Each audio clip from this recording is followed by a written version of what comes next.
Hey guys, this is a new video that I wanted to do. Um, this is a question that one of my subscribers asked me, and I feel like this is a question that a lot of Christians struggle with, which is the God of the Bible a violent God? So in other words, how can we reconcile the fact that God of the Old Testament, right? Um, is violent, right? He's angry. He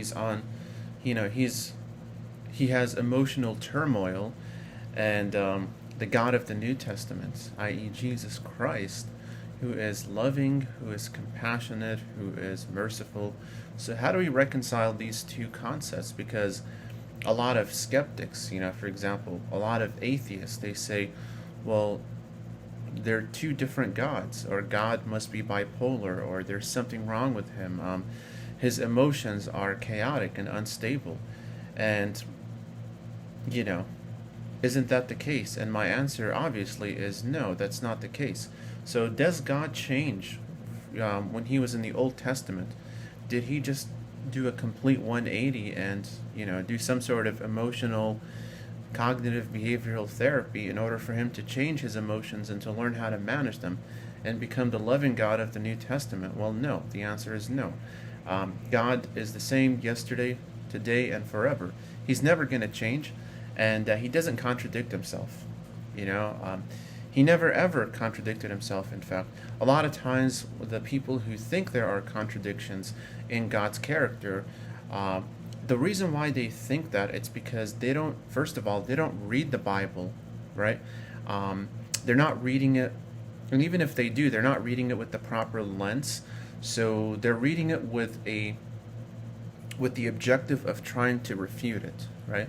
They're already reading it with presuppositions. One of those presuppositions is the Bible is not a real book, as in, it's not a book from God, it's a human book.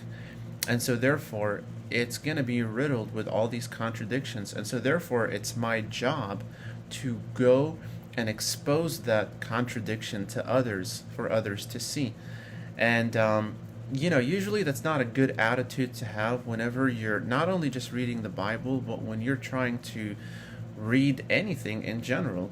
You're never ever going to have, any sort of understanding of anything in life if that's the attitude that you have. I'm not here to listen to you, I'm only here to refute you. And so, therefore, whatever you say, I'm not going to believe it, because I'm already right and you're wrong. And so the question becomes, then why are you having a conversation with me, right? Because this conversation is not going to go anywhere, because you already made up in your mind that I'm wrong and that you're right. And so there's no point in having this conversation, because if we do, the only thing you're going to do is assume ill intent, and you are not going to try to understand me. Your goal is to try to criticize me and to critique me and find the worst possible straw man arguments about my own worldview and my own arguments. And so it's useless to talk to people like that. But then,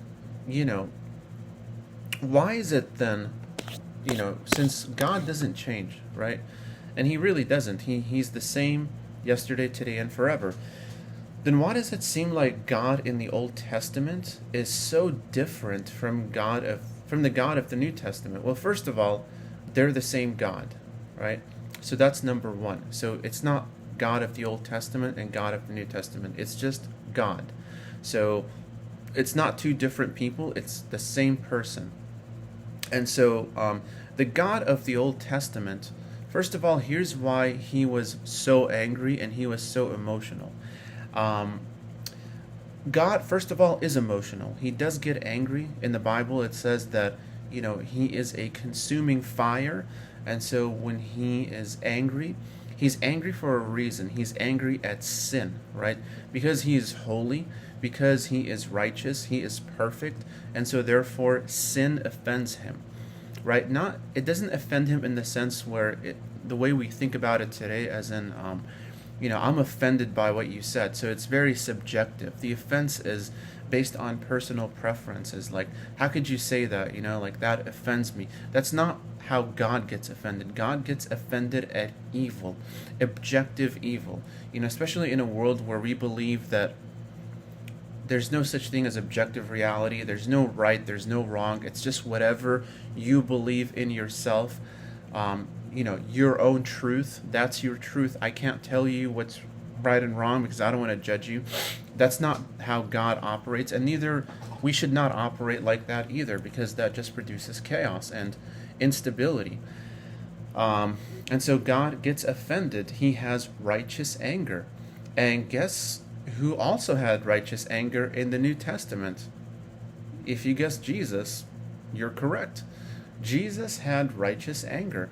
And in the Gospels, Jesus is shown to, he went into the temple and he saw all these people selling doves and, doing all kinds of stuff that they shouldn't be doing in the temple. So they turned the temple into a marketplace instead of honoring it and venerating it as the house of God, right? A house of God where they need to worship God, not make a profit, a financial profit. And so what did Jesus do? I oftentimes tell this to my Bible study Monday nights, the young adults. I say, why do you guys think, and I encourage you to ask yourself this question, the viewer, why do you think Jesus created a whip of cords? Just out of curiosity. So think about that for a few seconds, right? Why would the lovey-dovey Jesus who holds sheep and pets the sheep, why would he create a whip of cords? Was he like a cowboy? Like, did he spin the rope around his, like above his head? Well, no, he didn't. He created the whip of cords to whip people with it, right? And a lot of people might think, well, wow, why would Jesus hit anyone? Isn't that a sin? Well, no, because it's done in the proper context. Jesus wanted to cleanse the temple of people who were themselves sinning because they were dishonoring God's house, right? And remember, Jesus actually mentions the prophecy that he fulfills in that moment. And so in that instance, Jesus did not commit a sin. And so because Jesus acted in a righteous manner according to God's standard. And so the Bible also says, like, be angry, but do not sin in your anger. So the anger is not the issue. It's how do you handle your anger that's the issue. Are you going to do it the right way or the wrong way? So, but oftentimes humans, we sin when we get angry. Jesus didn't do that when he was angry. And so we need to ultimately learn from him. And so, yes, there's no contradiction. So notice how the God of the Bible, he is the same in the Old Testament and in the New Testament, right? And the other example is his love. Like, how many times does God say throughout the Old Testament when he's talking to the Israelites, he says that I love you, that I care about you, that I inherit you as my people, I've chosen you, right? And, that we can go, I'm not going to talk about like what that means, like the chosen people. It's not what people think it means, as if, like Jews are this superior race that is above everyone else. That's not what it means, but I'm not going to talk about that right now. But the point that I'm trying to make is God, in his infinite love, chose the Jews to carry the covenant that he entrusted to them, and he wanted them to go and take that covenant and help other people to know God just as much as they do, right? And so, we should be very careful about making caricatures and not understanding the proper context and reading one or two passages and, having it offend our subjective moral standards. We need to cast that to the side and, read what the text actually says. And so ultimately the same thing with Jesus. He was the ultimate sacrifice, and that's an act of love. The fact that he was willing to come down from his ultimate comfort in heaven and die on the cross for our sins. That's the ultimate form of love. And God is long suffering, like he tolerated the Israelites and other peoples for so long. And it was only after sin was growing so much and things were getting so bad, that's when he took severe action to eliminate that sin, right? And those instances are very rare in the Bible, actually. They're not very common. So God wasn't on a killing rampage. He never went on that. He was actually very merciful, and it says in the Bible that he is going to punish sinners to the third and fourth generation, but he will extend his love and mercy to the 1,000th generation. And so it doesn't mean like, he's going to count 1,000 generations and he's going to say, all right, now you guys got to earn my favor again. No. It just kind of gives you a picture of how much God loves us in comparison to, like the condemnation that he's willing to impute upon us. And a lot of, actually all the time, whenever God rebukes us, it's because, like he is doing it in order to, he's doing it because he loves us and he cares about us, right? And so we should never ever try to make premature judgments about God's character without actually having read the Bible to see, what is God saying about himself.